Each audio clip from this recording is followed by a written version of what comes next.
عزيزي، دي بقى النقطة اللي كنت بتكلم معاك فيها في أول الحلقة. في حل من اتنين ملهمش تالت. واحد منهم هيحصل وأنا مسؤول واتحاسب على الكلام اللي بقوله ده. رقم واحد، إن يتم إعادة مباراة الأهلي والزمالك ويترتب ماتش تاني في آخر الدوري أو في شهر 4. يعني يا في شهر 4 يا إما في آخر الدوري خالص.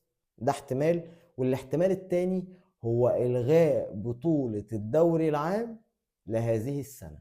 وفي خبر سمعته من كذا يوتيوبر وقريته على كذا موقع. الخبر ده بيقول إن في 6 أندية غير النادي الأهلي بتطالب بإلغاء البطولة، وإن هي بتأيد موقف النادي الأهلي ضد اتحاد الكورة وضد رابطة الأندية. فأنا بقول لك يا الماتش بتاع الأهلي والزمالك هيتعاد، وده حل مستبعد، يا بطولة الدوري العام السنة دي هتتلغي وهنخش في دوامة ملهاش أول من آخر.